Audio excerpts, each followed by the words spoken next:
이번 이야기는 무서운 2CH 이야기. 맛있는 물.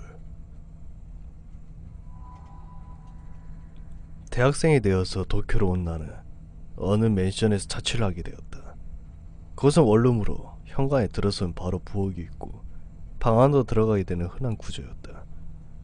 꽤 깨끗한 곳이지만 정작 내가 이 맨션을 선택하게 된 진짜 이유는 바로 물이었다. 특수한 정수기라도 쓰고 있는 것일까? 이 맨션의 수도에서 나오는 물은 정말 맛있었다.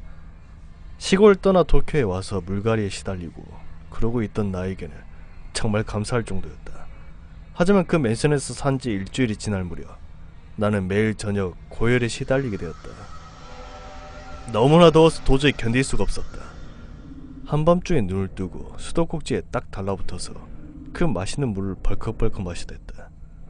그 물은 정말 너무나 맛있었다. 그리고 한 달이 지났다.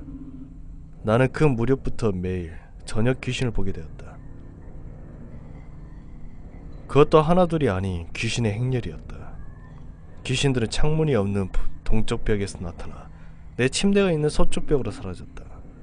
귀신들은 내 몸을 밟고 지나갔다. 그때마다 나는 더위에 습격당해 맛있는 물을 마셨다. 그렇지만 그 상황에 처하고서도 나는 방을 나갈 생각을 하지 않았다. 물이 정말로 맛있었기 때문이다. 지금 돌아보면 그때 나는 조금 정신이 이상해져 있었을지도 모른다.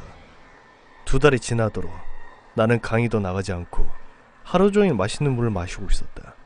수도꼭지에 호스를 달아 방까지 가져온 뒤 침대에서도 마셨다.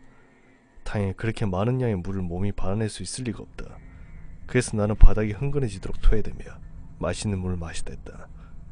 음식을 먹어도 물과 함께 토해버렸기 때문에 나는 점점 말라가고 있었다. 어느 날 밤 계속 나타나는 귀신들에게 화가 난 나는 동쪽 벽을 마구 두드렸다.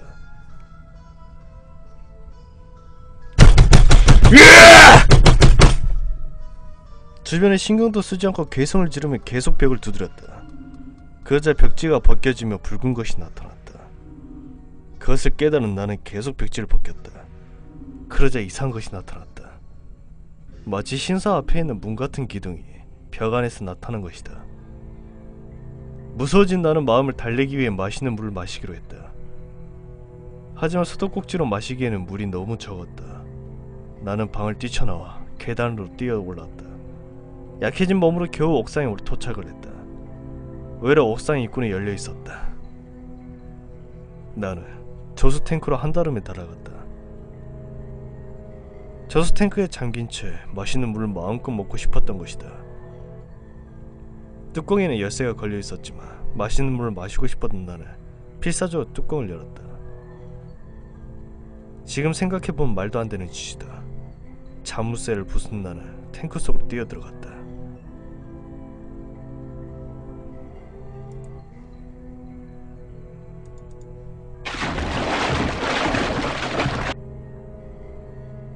그렇지만 물은 맛있지 않았다. 오히려 맛은커녕 냄새가 났다. 기분이 나빠진 나는 탱크 안을 살펴보고 놀라서 주저앉았다. 털이 깎인 채 죽은 고양이가 몇십 마리나 탱크 안에 있었던 것이다.